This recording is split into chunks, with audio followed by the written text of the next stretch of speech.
Okay, so it's 9 p.m. somewhere. So we went on a promotional, when the films came out, we always used to go on a promotional tour to different territories, fortunately all over the globe and all around Europe. And we were sent to Finland, to Helsinki, and it was probably the second part of the media trip, I think it was. And so we went there, did the premiere, and then after the premiere we went to a party, which was all good. And then we had 2 guests with us as well, one of which, Anthony, worked on the films. And we were like just having a drink or whatever, and then about, I don't know, 12:30, 1 o'clock, we said, okay, we're basically going to go press at 7:30. So we went to bed. But Anthony was chatting up this Finnish girl at the bar, and he was kind of giving it the... I'm in the films? Oh yeah. So he turned into a stuntman apparently, or something like this. So he was chatting this girl up, and that was it. The next morning we get up to do our press tour, junkets, where you sit down and you meet 20 different journalists who ask the same question over and over. Except one guy, that's a different subject. And so anyway, we learned that Anthony didn't get in till late the next day. Wink, wink. Well, no, alone. But anyway, he got in late, and so we decided, right, well, we finished our press at like 11 a.m. or something like that, so we said, right, well, he's going to be feeling not too great right now. Get him down here, we're going to prank him. So we called him down to one of our rooms where we had one of the Warner Brother press guys there with us. And as he walked in, we had the phone numbers of the producer, the studio, the director, the first assistant director, all lined out. And he came in and we said, right, basically, Anthony, the girl that you were chatting up is a big socialite in Finland, and she's basically claimed that you were harassing her. And it was us. But not just you were, Oliver and James were. So we're pulling them from the premiere tour. They're not going to do any more premieres. They're going to miss the London premiere, which is the big one. And they're not going to do any more press for Warner Brothers after this is done. We're flying home to England tonight.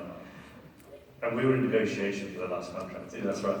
And so he's standing there, like he's feeling quite emotional anyway because his alcohol level's still so he's literally just there like this, but nothing happened. Sorry, what? He's like, she walked away. Oh, okay. Anyway, yeah, so they're pulling us off the tour. In the meantime, I'd already contacted a couple of his boss on the crew to text him saying, don't bother coming back.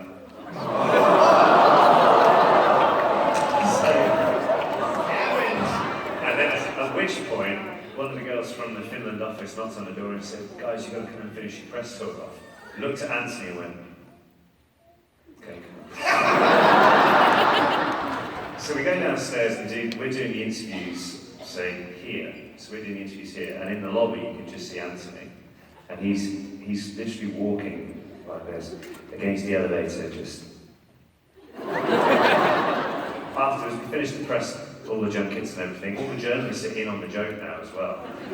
So they walk out and like say, thank you, very nice to meet you, and then looked, and one guy looked at him and said, some friend.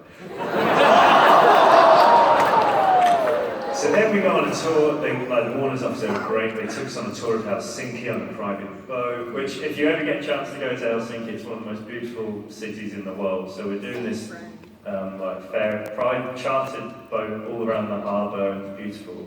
We're enjoying it, but Anthony's just there. It's now about 6 hours later since we first told him. So I can't believe you let it go that long. Well, we wanted to, like, when we get to the plane, to go to the next, wherever the next place was.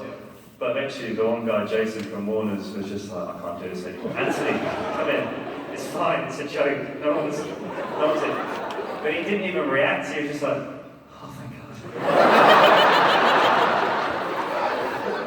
Luckily, he's one of my best mates, so we've had this prank call going on over and over. He's still yet to get me back, but when that day comes, I'm in trouble. Yeah, sorry, long-winded answer, but yes, that was probably the worst prank we did. It's terrible. That was beautiful. You're my heroes. man, that sucks. That's bad, man. That's terrible. I want to be your friend. No way. No, it's not, dude. No, it isn't. You're right. Thanks a lot. Hi, over there. Hi, my name is Jenna. So I've heard you guys would switch places occasionally as each other's characters while filming. Can you name any moments where you've done that? No. Is this another prank? This is one of these, again, the weekly thing will come up on social media that they got caught, they had to refilm the whole of the Sorcerer's Stone. It didn't. I mean, at the end of the day, we're dressed exactly the same, we're identical twins, no one's going to know. We did swap in one scene in a rehearsal on the Great Hall, where there was 300-400 people, wide angle lens. It was the shot when, if you remember in the first movie, when Harry's broom gets delivered and then the owl flies down and drops it.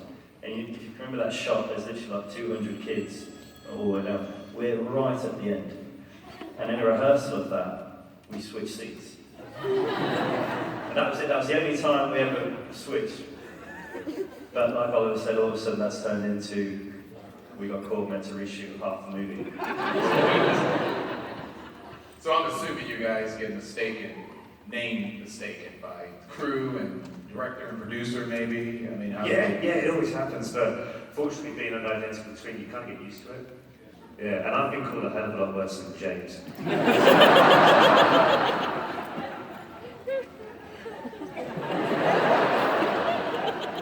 Are you having a good time? Are they not fantastic? All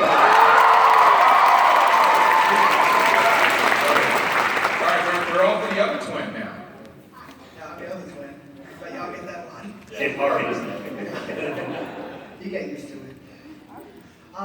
So we stole my first question. So, new question.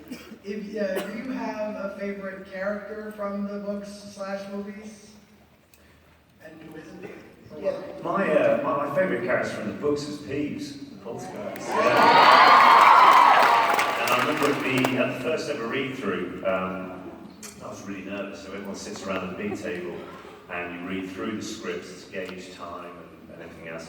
And sitting right next to me was Rick Mail, who was cast to play Peeves in the first film. And like he was growing up, he was like the ultimate for me as a comedy actor. He was like it. So and I'm just talking with him, and he was laughing at stuff we were doing. And unfortunately, they didn't put Peeves in the final cut, but that was one of the best, most memorable things from all the film again. Just like that. How about you? I always really like Dobby.